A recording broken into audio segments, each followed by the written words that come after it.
नमस्ते। Welcome to the व्यक्तित्व podcast. आज हम चर्चा करेंगे कार्ल मार्क्स पर।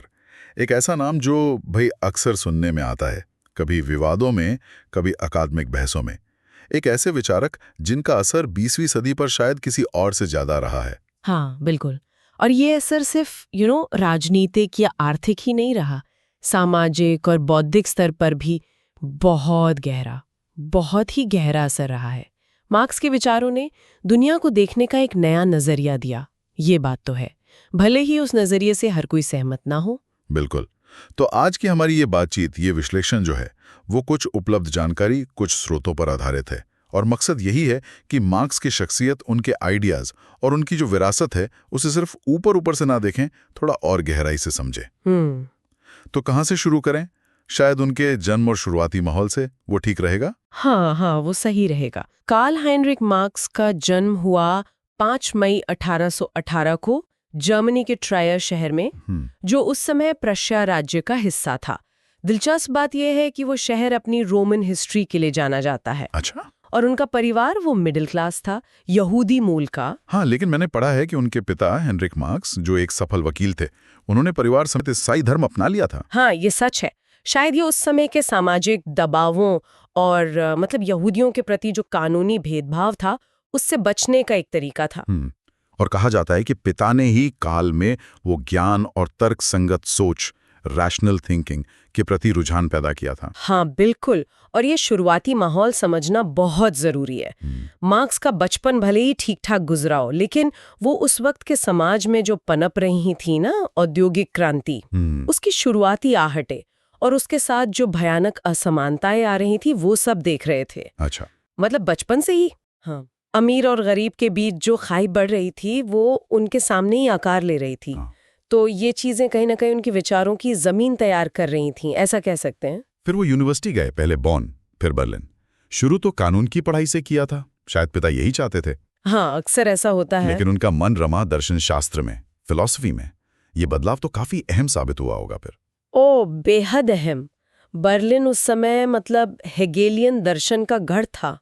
जॉर्ज विल्हेम फ्रेडरिक हेगल उनके विचार जैसे हवा में थे। और हेगल का ये मानना कि इतिहास सीधी रेखा में नहीं चलता, बल्कि द्वंद्व यानी डायलेक्टिक और संघर्ष, कॉन्फ्लिक्ट के जरिए आगे बढ़ता है, ये मार्क्स के लिए एक तरह की बौद्धिक चिंगारी थी। हाँ, सोचने का एक नया फ्रेमवर्क मिल गया उन्हें। बिल्कुल। और वहीं वो युवा हेगेलियंस, यंग हेगेलियंस के संपर्क में आए। कैसे रेडिकल, कैसे, मतलब क्या अलग था इनका मानना? देखिए, उस समय ज्यादातर दार्शनिक क्या करते थे? दुनिया की व्याख्या, उसे समझने की कोशिश। हेगेल भी मुख्यतः यही कर रहे थे। लेकिन ये युवा हेगेलियन, जिनमें मार्क्स भी शामिल हुए, ये मानते थे कि दर्शन का असली काम सिर्फ दुनिया को समझना नहीं है, बल्कि उसे बदलना है। ओहो, ये तो बहुत बड़ी बात थी उस समय के लिए। हाँ, बहुत रैडिकल सोच थी। अकादमिक दुनिया से निकलकर सीधे समाज में हस्तक्षेप करने की बात, एक्शन की बात। और यहीं से उनके विचारों में वो एक्टिविस्ट वाला पुट आना शुरू हो गया। सिर्फ सोचना नहीं, करना भी है। ये बदलाव तो उनके पूरे जीवन और काम में दिखता है फिर। बिल्कुल दिखता है। अच्छा, उनकी निजी जिंदगी की तरफ थोड़ा बढ़ें। 1843 में उनकी शादी हुई जेनी वॉन वेस्टफिलन से। ये रिश्ता भी काफी असाधारण था, सुना है। हाँ, बिल्कुल असाधारण। जेनी एक कुलीन, अभिजात्य एरिस्टोक्रेटिक परिवार से थीं। उन्होंने मार्क्स के लिए अपना आरामदायक जीवन, अपनी सामाजिक प्रतिष्ठा, सब कुछ दांव पर लगा दिया। सच में वो मार्क्स के साथ राजनीतिक निर्वासन की कठिनाइयों में और भयानक गरीबी में ताउम्र खड़ी रहीं। ये सिर्फ एक लव स्टोरी नहीं है, ये वैचारिक प्रतिबद्धता, वो कमिटमेंट और आपसी समर्थन की भी मिसाल है।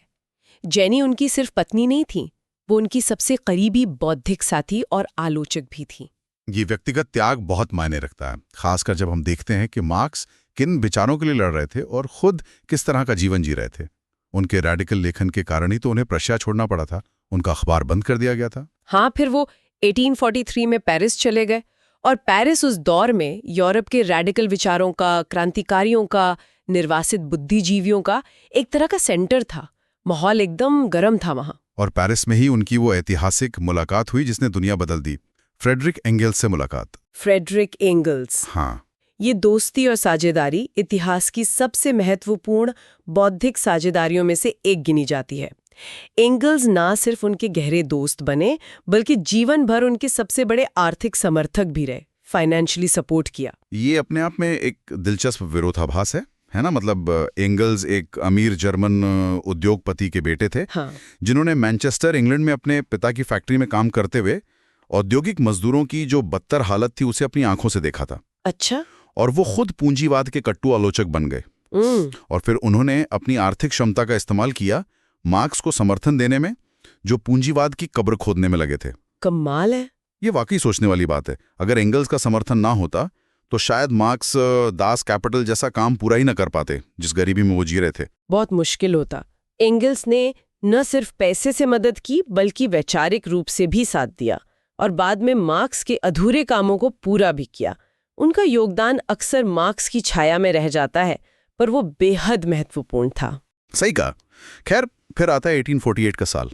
पूरा यूरोप जैसे बारूद के ढेर पर बैठा था। हाँ, बिल्कुल। जगह जगह क्रांतियां भड़क रही थीं। फ्रांस, जर्मनी, इटली, ऑस्ट्रिया, माहौल पूरी तरह बदला हुआ था। और इसी उथल-पुथल के बीच मार्क्स और एंगल्स ने एक छोटा सा पैम्फलेट प्रकाशित किया, communist manifesto. The communist manifesto शायद इतिहास की सबसे प्रभावशाली राजनीतिक पुस्तिकाओं में से एक। छोटी सी है पर असर बहुत बड़ा। और इसकी शुरुआत ही देखिए कितनी नाटकीय और यादगार है। यूरोप पर एक भूत मंडरा रहा है, साम्यवाद का भूत। A spectre is haunting Europe, the spectre of communism. ये पंक्तियां आज भी गूंजती हैं। एकदम। इस मैनिफेस्टो में उन्होंने इतिहास और समाज का अपना विश्लेषण पेश किया। उनका मूल तर्क क्या था, अगर आसान शब्दों में समझें? देखिए, मूल तर्क ये था कि अब तक का सारा मानव इतिहास एसेंशियली वर्गों के बीच संघर्ष का इतिहास रहा है, क्लास स्ट्रगल का। हमेशा एक शोषक वर्ग रहा है, मतलब ओप्रेसर क्लास, और एक शोषित वर्ग, ओप्रेस्ड क्लास। प्राचीन काल में मालिक और गुलाम, मध्यकाल में सामंती प्रभु और किसान। हाँ। और उनके अपने समय में औद्योगिक पूंजीवाद के दौर में ये मुख्य संघर्ष था बुर्जुआई यानी पूंजीपति वर्ग, जिनके पास उत्पादन के साधन है, फैक्ट्री, मशीनें, जमीन, जिनके पास कैपिटल है। हाँ, जिनके पास कैपिटल है। और दूसरी तरफ सर्वहारा, प्रोलेटेरिएट यानी मजदूर वर्ग, जिनके पास अपनी मेहनत बेचने के सिवा कुछ नहीं है। तो ये वर्ग संघर्ष सिर्फ एक ऐतिहासिक तथ्य नहीं था, उनके लिए ये समाज को चलाने वाली मुख्य शक्ति थी, इंजन था एक तरह से। बिल्कुल। मार्क्स के अनुसार इन वर्गों के हित, उनके इंटरेस्ट बुनियादी तौर पर एक दूसरे के खिलाफ है, टकराते हैं। पूंजीपति चाहता है ज्यादा से ज्यादा मुनाफा कमाना, जिसके लिए वो मजदूरी कम रखना चाहता है और काम ज्यादा लेना चाहता है ना? हाँ, लॉजिकल है। और मजदूर चाहता है बेहतर मजदूरी और काम करने की बेहतर स्थितियां। तो ये टकराव, ये कॉन्फ्लिक्ट ही इतिहास को आगे बढ़ाता है उनके अनुसार। और इसी विश्लेषण के आधार पर उन्होंने एक भविष्यवाणी भी की कि पूंजीवाद अपने अंदर के विरोधाभासों, इंटरनल कॉन्ट्रडिक्शंस की वजह से खुद ही खत्म हो जाएगा। ये कैसे, ये थोड़ा समझाएंगी? उनका मानना था कि पूंजीवाद मुनाफे की होड़ में लगातार उत्पादन बढ़ाता जाता है, टेक्नोलॉजी इंप्रूव करता है, प्रोडक्शन बढ़ाता है, लेकिन वो मजदूरों को उतना नहीं देता कि वो उस बढ़े हुए उत्पादन को खरीद सकें। इससे बार बार आर्थिक संकट आते हैं, ओवर प्रोडक्शन के क्राइसिस। अच्छा, डिमांड और सप्लाई का गैप। हाँ, एक तरह से। साथ ही पूंजीवाद मजदूरों को बड़ी बड़ी फैक्ट्रियों में इकट्ठा करता है। इससे उनमें वर्ग चेतना, क्लास कॉन्शियसनेस पैदा होती है। वो समझते हैं कि हम सब एक हैं, हमारी समस्याएं एक हैं, और वो संगठित होते हैं, ट्रेड यूनियन बनाते हैं। अंततः मार्क्स का मानना था कि ये संगठित मजदूर वर्ग क्रांति करेगा, पूंजीवादी व्यवस्था को उखाड़ फेंकेगा और एक वर्गहीन, राज्यविहीन, साम्यवादी समाज की स्थापना करेगा। अ क्लासलेस, स्टेटलेस कम्युनिस्ट सोसाइटी, ये उनका अंतिम लक्ष्य था। और इसी क्रांति का आह्वान था मैनिफेस्टो के अंत में, वो प्रसिद्ध नारा, दुनिया के मजदूरों एक हो जाओ, तुम्हारे पास खोने के लिए सिर्फ अपनी जंजीरें हैं। Workers of the world unite. इस नारे में कितनी ताकत थी, सोचकर ही रोंगटे खड़े हो जाते हैं। जबरदस्त ताकत। ये नारा 20वीं सदी के कितने ही बड़े आंदोलनों और क्रांतियों का प्रतीक बन गया। इसने करोड़ों लोगों को प्रेरित किया, उन्हें ये एहसास दिलाया कि उनकी गरीबी और शोषण उनकी किस्मत नहीं है, बल्कि एक व्यवस्था की देन है जिसे बदला जा सकता है। लेकिन 1848 की वो क्रांतियां ज्यादातर नाकाम रहीं। मार्क्स को फिर से भागना पड़ा और आखिरकार वो लंदन में बस गए, जहां उन्होंने अपनी बाकी जिंदगी गुजारी। और लंदन का जीवन उनके लिए बेहद मुश्किलों भरा था, जैसा हमने पहले जिक्र किया। हाँ, बेहद मुश्किल। वो लंदन के सोहो इलाके में रहते थे। उस समय काफी गंदा और भीड़-भाड़ वाला इलाका था वो। तंग कमरों वाले अपार्टमेंट्स में अक्सर किराए के पैसे चुकाने में भी दिक्कत होती थी। परिवार बढ़ रहा था, बच्चे हो रहे थे, लेकिन आमदनी का कोई रेगुलर सोर्स नहीं था। एंगल्स की मदद पर काफी हद तक निर्भर थे। और ये गरीबी सिर्फ आर्थिक नहीं थी, इसका एक भयानक मानवीय पहलू भी था। उनके कई बच्चे बचपन में ही बीमारी, कुपोषण और खराब रहन-सहन की वजह से मर गए। हाँ, ये बहुत दुखद था। ये सोचना भी सेहरा देता है कि एक इंसान जो पूरी दुनिया के मजदूरों की मुक्ति का सिद्धांत गढ़ रहा है, वो खुद अपने बच्चों को बुनियादी जरूरतें भी नहीं दे पा रहा। ये सिर्फ व्यक्तिगत त्रासदी नहीं थी, बल्कि शायद उनके सिद्धांतों को और धारदार बनाने वाला अनुभव ही रहा होगा। उन्होंने व्यवस्था की क्रूरता को सिर्फ बौद्धिक स्तर पर नहीं, बल्कि अपनी हड्डियों में महसूस किया होगा। निश्चित रूप से ये अनुभव उनके लेखन में वो जो पीड़ा और रोष दिखता है पूंजीवाद के खिलाफ, उसे समझने में मदद करता है। लेकिन इन तमाम मुश्किलों के बावजूद उनका बौद्धिक काम रुका नहीं। वो रोजाना ब्रिटिश म्यूजियम की रीडिंग रूम में जाते थे। हाँ, वो मशहूर रीडिंग रूम। सुबह से शाम तक वहीं पढ़ते और नोट्स बनाते थे, जैसे वो ज्ञान का एक अथाह सागर था जहां वो घंटों डूबे रहते थे। और यही उन्होंने अपने जीवन के सबसे बड़े और महत्वाकांक्षी काम दास कैपिटल पर काम किया, जिसका पहला वॉल्यूम 1867 में छपा। इस किताब का मकसद क्या था? सिर्फ पूंजीवाद की आलोचना या कुछ और? आते हैं वो इसे अर्थशास्त्र की एक मुकम्मल थ्योरी के तौर पर पेश कर रहे थे। बहुत एम्बिशियस प्रोजेक्ट था ये। इसमें सबसे मशहूर कॉन्सेप्ट है अतिरिक्त मूल्य का, सरप्लस वैल्यू। ये थोड़ा जटिल लगता है सुनने में। इसे सरल शब्दों में कैसे समझें? हाँ, ये मार्क्स के विश्लेषण का आप कह सकती हैं दिल है, कोर कंसेप्ट है। इसे ऐसे समझिए, एक मजदूर दिन भर काम करके एक निश्चित मूल्य, वैल्यू का सामान बनाता है। मान लीजिए 10 घंटे काम करके उसने, चलिए कहते हैं 100 रुपए का मूल्य पैदा किया। ठीक है। 50 रुपए क्या है? ये वो मजदूरी है जो मजदूर की श्रम शक्ति, लेबर पावर को बनाए रखने के लिए, मतलब उसके खाने पीने रहने के लिए जरूरी है, ताकि वो कल फिर काम पर आ सके। अच्छा। तो ये जो अतिरिक्त 50 रुपए का मूल्य मजदूर ने पैदा किया, लेकिन उसे मिला नहीं, ये कहाँ गया? ये मालिक की जेब में चला गया। यही है अतिरिक्त मूल्य या सरप्लस वैल्यू। मार्क्स के अनुसार यही पूंजीवादी मुनाफे का स्रोत है और यही मजदूर का शोषण निहित है।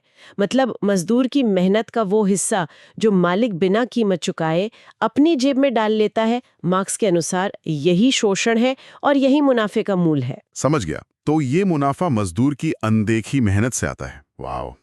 और इस विशाल काम को लिखने में उन्होंने अपनी सेहत पूरी तरह कुर्बान कर दी। रात रात भर जागना, लिखना, ढेर सारी कॉफी और सिगरेट। बिल्कुल, दास कैपिटल को पूरा करना जैसे उनका जुनून बन गया था। सेहत लगातार गिरती गई, लिवर की प्रॉब्लम, स्किन की प्रॉब्लम, बहुत कुछ। और विडंबना देखिए, इसके सिर्फ पहले खंड को ही वो अपने जीवन काल में प्रकाशित करवा पाए। सच में? बाकी 2 का क्या हुआ है? बाकी 2 खंड तो इंगल्स ने उनके निधन के बाद उनके हजारों पन्नों के नोट्स को एडिट करके, संकलित करके प्रकाशित करवाए। कमाल है एंगल्स का योगदान भी। अच्छा, विचारों की दुनिया में क्रांति लाने वाले मार्क्स की अपनी निजी जिंदगी भी कम नाटकीय नहीं थी और उनके व्यक्तित्व में भी कई परतें थीं। एक इंसान के तौर पर वो कैसे थे? स्रोतों से क्या पता चलता है? विरोधाभास यहाँ भी दिखते हैं। हाँ। कॉन्ट्रडिक्शंस। हाँ। एक तरफ वो असाधारण रूप से प्रतिभाशाली थे, गहरे विचारक थे, ब्रिलियंट माइंड। दूसरी तरफ वो बेहद जिद्दी, तुनक मिजाज और कभी-कभी अहंकारी भी हो सकते थे। अच्छा। हाँ, अपने दोस्तों के लिए वो बहुत वफादार और उदार थे, लेकिन जिनसे उनके वैचारिक मतभेद होते थे, खासकर दूसरे समाजवादी या मजदूर नेताओं से, उनके प्रति वो बेहद निर्मम और कटु हो जाते थे। उनके जो पत्र हैं उनमें ये कड़वाहट साफ झलकती है। वो किसी को छोड़ते नहीं थे। हाँ, सुना है कि उनका मानना था कि समाजवाद का उनका वैज्ञानिक रास्ता ही एकमात्र सही रास्ता है और जो इससे सहमत नहीं वो या तो मूर्ख है या दुश्मन। इस रवैये ने उनके कई सहयोगी भी उनसे दूर कर दिए होंगे। ये सच है। उनमें अपने विचारों को लेकर एक तरह की अकाट्य निश्चितता थी जो बहस की गुंजाइश कम कर देती थी। वो कॉम्प्रोमाइज करने वालों में से नहीं थे, लेकिन साथ ही उनके व्यक्तित्व के दूसरे पहलू भी थे। उन्हें साहित्य से गहरा लगाव था। शेक्सपियर और ग्रीक क्लासिक्स उनके पसंदीदा थे। हाँ, जब पैसे होते तो अच्छी सिगार और वाइन का शौक भी रखते थे। और पारिवारिक जीवन में तमाम मुश्किलों के बावजूद सुना है वो एक समर्पित पिता थे। हाँ, ये भी सच है। बच्चों के साथ खेलना, उन्हें कहानियां सुनाना, ये उस रूखे, गंभीर विचारक की छवि से थोड़ी अलग तस्वीर पेश करता है। इंसान हमेशा जटिल होता है। मार्क्स कोई अपवाद नहीं थे। शायद उनके व्यक्तित्व की यही जटिलता उनके विचारों की गहराई और कभी-कभी दिखने वाले कठोरता को भी समझने में मदद करती है। 14 मार्च 1883 को लंदन में उनका निधन हो गया। उस समय वो आम लोगों के बीच ज्यादा जाने पहचाने नहीं थे। कहते हैं उनके अंतिम संस्कार में सिर्फ 11 लोग शामिल हुए थे। ये सोचना कितना अजीब है। हाँ, ये विडंबना ही है। जिस व्यक्ति के विचारों ने बाद में दुनिया हिला दी, उसके अंतिम संस्कार में गिने चुने लोग। लेकिन उनके दोस्त एंगल्स ने उनकी कब्र पर जो शब्द कहे थे वो भविष्यदर्शी साबित हुए। उनका नाम युगों तक जीवित रहेगा और उनका काम भी। और ये भविष्यवाणी तो बिल्कुल सच हुई। मार्क्स की मृत्यु के बाद उनके विचार जंगल की आग की तरह फैले। समाजवादी और कम्युनिस्ट पार्टियां बनी। मजदूर आंदोलन उनके विचारों से प्रेरित हुए। और 20वीं सदी तो जैसे मार्क्सवाद के प्रभाव की सदी बन गई। रूस, चीन, क्यूबा, वियतनाम, पूर्वी यूरोप, दुनिया के एक बड़े हिस्से पर ऐसी सरकारें काबिज में जो मार्क्सवादी होने का दावा करती थीं। एक वक्त था जब दुनिया की लगभग 1/3 आबादी 1/3 वो मार्क्सवादी शासन के तहत जी रही थी। ये प्रभाव अभूतपूर्व था, स्केल बहुत बड़ा था। लेकिन साथ ही इन शासनों पर मानवाधिकारों के उल्लंघन, तानाशाही और लाखों लोगों की मौत के आरोप भी लगे हैं। तो मार्क्स की विरासत बहुत जटिल और विवादित है, इसमें कोई दो राय नहीं। निश्चित रूप से उनके विचारों की व्याख्याएं और उनके नाम पर किए गए काम बहुत अलग-अलग रहे, बहुत भिन्नता है उसमें। एक तरफ उनके समर्थक उन्हें पूंजीवाद का सबसे गहरा आलोचक और सामाजिक न्याय का पैगंबर मानते हैं, तो दूसरी तरफ आलोचक उन्हें उन तानाशाही शासनों का वैचारिक जनक मानते हैं जिन्होंने भारी तबाही मचाई, टोटलिटेरियन रिजीम्स का गॉडफादर। तो आज के समय में 21वीं सदी में मार्क्स कितने प्रासंगिक हैं, कितने रेलेवेंट हैं? क्या उनके वर्ग संघर्ष, शोषण, असमानता जैसे विचार अब भी मायने रखते हैं जब दुनिया इतनी बदल गई है? Globalisation, technology. ये एक बड़ा सवाल है और इसका कोई सीधा हाँ या ना में जवाब नहीं है। देखिए, जिस तरह का पूंजीवाद मार्क्स ने देखा था वो आज काफी बदल चुका है, इसमें कोई शक नहीं। ग्लोबलाइजेशन है, टेक्नोलॉजी है, गिग इकोनॉमी है, ये नई चुनौतियां हैं जिनके बारे में मार्क्स ने शायद सोचा भी नहीं था। सही बात है। लेकिन क्या बुनियादी मुद्दे खत्म हो गए हैं? आर्थिक असमानता आज भी एक बड़ी सच्चाई है, बल्कि कई रिपोर्ट्स कहती हैं कि ये बढ़ ही रही है। वेल्थ गैप बढ़ रहा है। श्रमिक अधिकारों का सवाल आज भी बना हुआ है, भले ही उसका रूप बदल गया हो। गिग वर्कर्स के राइट्स का सवाल है। पर्यावरण संकट जैसे नए मुद्दे भी कहीं ना कहीं पूंजीवाद के मुनाफे की अंधी दौड़ से जुड़े दिखते हैं। तो क्या मार्क्स के दिए हुए औजार, उनके एनालिटिकल टूल्स आज भी इन नई समस्याओं को समझने में कुछ मदद कर सकते हैं? शायद पूरी तरह नहीं, हमें नए औजारों की भी जरूरत है, लेकिन उनकी मूल अंतर्दृष्टि, वो कोर इनसाइट, मुझे लगता है आज भी प्रासंगिक है। और वो इनसाइट ये है कि आर्थिक व्यवस्थाएं प्राकृतिक या ईश्वर प्रदत्त या शाश्वत नहीं होती। वो पत्थर की लकीर नहीं है, वे इंसानों द्वारा बनाई गई संरचनाएं हैं और इसलिए उन्हें बदला जा सकता है। हाँ, ये बहुत पावरफुल आइडिया। बिल्कुल। उनका ये सवाल कि अर्थव्यवस्था किसके लिए काम कर रही है, किसके हित में काम कर रही है, ये सवाल आज भी उतना ही महत्वपूर्ण है जितना उनके समय में था। उनका वो कथन याद आता है मुझे, दार्शनिकों ने अब तक दुनिया की केवल विभिन्न तरीकों से व्याख्या की है, असली मुद्दा इसे बदलना है। The philosophers have only interpreted the world in various ways. The point is to change it. ये एक्शन पर जोर, ये बदलाव की चाहत, शायद यही उनकी सबसे स्थायी विरासत है। हाँ, मैं सहमत हूँ। और एक बेहतर न्यायपूर्ण दुनिया की उनकी जो कल्पना थी, भले ही उसके रास्ते और नतीजों पर गंभीर बहस हो, वो आज भी उन लोगों को प्रेरणा देती है जो दुनिया की नाइंसाफियों, असमानताओं को चुपचाप स्वीकार करने को तैयार नहीं है। मार्क्स को पढ़ना एक बौद्धिक चुनौती है, इसमें कोई शक नहीं, लेकिन ये हमें अपने समय की सच्चाइयों पर सवाल उठाने के लिए उकसाता जरूर है। तो अंत में श्रोताओं के लिए एक विचार छोड़ जाते हैं। आज के दौर में जहां टेक्नोलॉजी और ग्लोबलाइजेशन पूंजीवाद को नए रूप दे रहे हैं, क्या मार्क्स के दिए हुए विश्लेषण हमें इन बदलावों को समझने में मदद करते हैं? क्या वर्ग की उनकी अवधारणा आज भी उतनी ही महत्वपूर्ण है, या हमें समाज और अर्थव्यवस्था को समझने के लिए नए फ्रेमवर्क की जरूरत है? इस पर सोचना वाकई दिलचस्प होगा। बिल्कुल, ये बहस जारी रहनी चाहिए, जरूरी है ये। ठीक है, तो हमें उम्मीद है कि आपको हमारी आज की चर्चा पसंद आई होगी। ऐसी और गहन चर्चाओं के लिए हमारे चैनल व्यक्तित्व द एपिक टेल्स को सब्सक्राइब करें। धन्यवाद।